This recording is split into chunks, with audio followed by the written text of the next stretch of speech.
அறிவோம் welcome to Sumi's veg kitchen. இன்றைக்கி நம்ம பார்க்க போகிறது வள்ளிக்கிழங்கு உப்புமாங்க. இது ரொம்ப டேஸ்ட்டாக இருக்கும். இன்றைக்கி அது எப்படி செய்யலான்றது பார்க்கலாம். அதுக்கு தேவையான பொருட்கள் ஒரு டம்ளர் புழுங்கல் அரிசி, அதுக்கு ஈக்குவலாக வள்ளிக்கிழங்கு எடுத்துக்கணுங்க. அது கூட கொஞ்சமாக புளி, காய்ந்த மிளகாய், உப்புங்க, பெருங்காயத்தூள் கொஞ்சம். அதுக்கப்புறமா பார்த்தீங்கன்னாக்கா இதுக்கு எவ்வளோ மாவு இருக்கோ அந்தளவுக்கு கொஞ்சம் ஓரளவுக்கு அதிகமாக வெங்காயம் எடுத்துக்கணும். தாளிப்புக்கு பார்த்திங்கன்னா கடுகு, உளுத்தம்பருப்பு, கடலைப்பருப்பு, காய்ந்த மிளகாய், சீரகம் எடுத்துக்கணுங்க. ஃபஸ்ட்டு இப்போ பாருங்கள் இது எப்படி அரைக்கணுன்றது. இது கூட பாருங்கள் இதெல்லாம் இந்த உப்பு, காய்ந்த மிளகாய், இதெல்லாம் புளி எல்லாமே போட்டுருணுங்க. அதுக்கப்புறமா இந்த கிழங்கு இருக்குது இல்லைங்களா, இதையும் நம்ம இதில் கொட்டிடணுங்க. இப்போ இது ஒரு ஓட்டு ஓட்டிட்டு அதுக்கப்புறமா அரிசியை போட்டு நல்லா கொரகொரப்பாக ஆட்டணுங்க. இப்போ அது எப்படின்னு பார்த்துடலாம். பாருங்கள் இந்த மாதிரி நல்லா கொரகொரப்பாக அரைச்சிடணும். அதுக்கப்புறமா பார்த்தீங்கன்னா இது பாருங்கள் இந்த இப்படி பண்ணிக்கணும். இப்போ நம்ம அரிசி போட்டுறணும். புழுங்கல் அரிசி, அது சாதா இட்லி அரிசி தாங்க நம்ம எடுத்துருக்குறோம். இப்போ இது பாருங்கள் இந்த ஊற வச்சுருக்கேன் இந்த சாதா இட்லி அரிசி தான் இப்போ நம்ம போட போகிறோம். அதை நான் போட்டுட்டு அரைச்சிட்டு காமிக்கிறேன் பாருங்கள். பாருங்கள் இப்போ நல்லா பாருங்கள் இந்த நோய் பதத்துக்கு அரைச்சிக்கிட்டேன் நான்.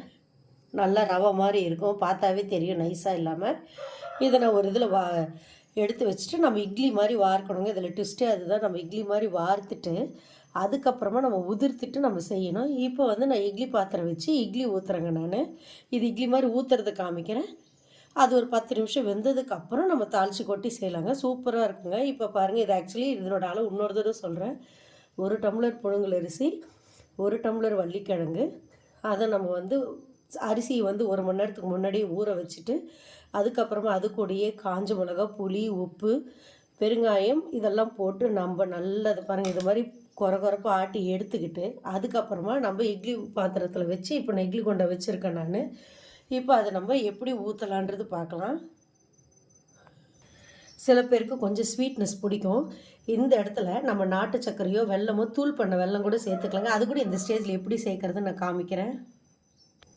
பாருங்கள் இந்த மாதிரி தூள் பண்ண வெல்லத்தை இதில் சேர்த்துட்டு நம்ம நல்லா க்ரஷ் பண்ணோம்னா அது ஒன்றோட ஒன்று இப்படி கலந்துருங்க. இது கலந்துட்டு ஒரு ஓட்டு ஓட்டிடலாங்க. நம்ம ஓட்டிட்டோம்னாக்கா அந்த வெல்லம்லாம் கூட மிக்ஸ் ஆகிடும்.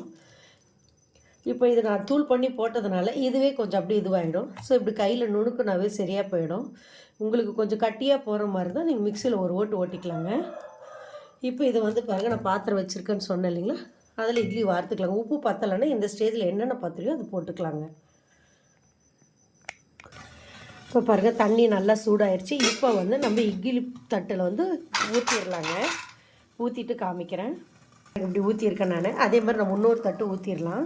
இப்போ பாருங்கள் இது மாதிரி ஊற்றி வச்சிட்டேன் நான். இது ஒரு 10 நிமிஷத்துக்கு இருக்கலாங்க. இப்போ பாருங்கள் 10 நிமிஷம் ஆயிடுச்சு. இட்லி நல்லா வெந்துருச்சு. நல்லா நொய்யை பார்க்கும்போதே தெரியுது. இது நல்லா சூடு ஆறட்டங்க. ஆறுனதுக்கப்புறம் நம்ம உதிர்த்துடலாங்க. சூடு ஆறிச்சுன்னா இட்லி இந்த மாதிரி வருங்க. இப்போ அதை நம்ம சூடு நல்லா ஆறிச்சு இதை உதிர்த்துடலாம். இப்போ பாருங்கள் இதை நான் கட் பண்ணி வச்சுருக்கேன். கொஞ்சம் உதிர்த்து வச்சுருக்கிறேன். உங்களுக்கு உதிர்த்து மாதிரி வச்சுக்கலாம், இது மாதிரி கட் பண்ணி வச்சுக்கலாம். இது பாருங்கள் நான் இது உங்களுக்கு கட் பண்ணியும் காட்டிருக்கேன் நான். இப்படி உதிர்த்துக்கலாம் நம்ம, இல்லைனா கட் பண்ணி வச்சுக்கலாம். ஸோ இப்போ எண்ணெய் ஊற்றி வச்சுருக்கேங்க நான். இதில் பாருங்கள் கடுகு, உளுத்தம் பருப்பு, இதில் இன்னும் கொஞ்சம் பெருங்காயம் கூட நம்ம சேர்த்துக்கலாம். இப்போ எண்ணெய் காஞ்ச உடனே இதில் நம்ம என்ன செய்ய போகிறோன்னா கடுகு, உளுத்தம் பருப்பு, கடலைப்பருப்பு, சீரகம், காஞ்ச மிளகாய் ஒன்றே ஒன்று போட போகிறோம். இதில் கொஞ்சம் பெருங்காயம் சேர்த்துக்க போகிறோம். இந்த டிஷ்ஷு பார்த்திங்கனாக்கா நமக்கு புதுசு மாதிரி தெரியுங்க. இது ரொம்ப பழமையான டிஷ்ஷு. நிறைய பேருக்கு இது தெரியறதில்ல. இப்போ கிட்டத்தட்ட பார்த்திங்கனாக்கா திருவண்ணாமலை பக்கம் அந்த மாதிரி சைடெல்லாம் பார்த்திங்கன்னா இந்த கிழங்கு வச்சு அதிகமான ஐட்டம், குச்சி வள்ளி கிழங்கு, இது மாதிரி நிறைய ஐட்டங்கள் இருக்கும். இப்போ அதில் அந்த காலத்தில் பார்த்திங்கனாக்கா வள்ளிக்கிழங்கு இது மாதிரி தான் செய்வாங்க. அது உக்கரைன்னு சொல்லுவாங்க தெலுங்கில், புளிப்பு உக்கரை அந்த மாதிரிலாம் செய்வாங்க. இப்போ பாருங்கள் இதில் தாளிச்சாச்சு இல்லையா, இதில் வெங்காயம் போட போகிறோம்.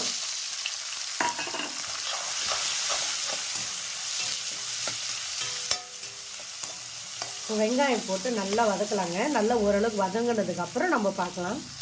இப்போ பாருங்கள் வெங்காயம் ஓரளவுக்கு நல்லா வதங்கிடுச்சு. இப்போ இந்த ஸ்டேஜில் நம்ம அது உதிர்த்து வச்சுருக்கிற இது போட்டுடலாங்க இந்த உப்புமாவை.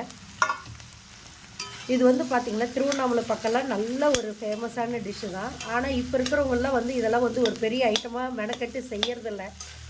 இப்போ இந்த மாதிரி நம்ம செஞ்சு சாப்பிடும்போது ரொம்ப நல்லா இருக்குங்க. இதை நல்லா நம்ம அப்படியே குத்தி விட்டு நல்லா உதிர்த்து இருக்கு இல்லைங்களா, அது கொஞ்சம் வேக வேக இந்த வெங்காயத்தோடு கலந்து சாப்பிடும்போது நல்ல டேஸ்ட்டாக இருக்குங்க. இது செய்யாலிலாம் சொல்லுவாங்க, பாசிப்பருப்பில் வச்சு செஞ்ச செய்யாலின்னு சொல்லுவாங்க. அந்த மாதிரி வந்து இது ஒரு ஒரு வெரைட்டியாக செய்வாங்க.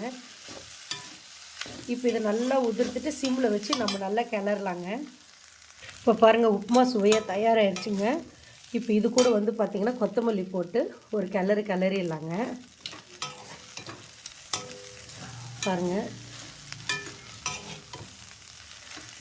பார்க்குறதுக்கு எம்மியாக இருக்குது. இது இன்னொரு தடவை சொல்லிடுறேங்க.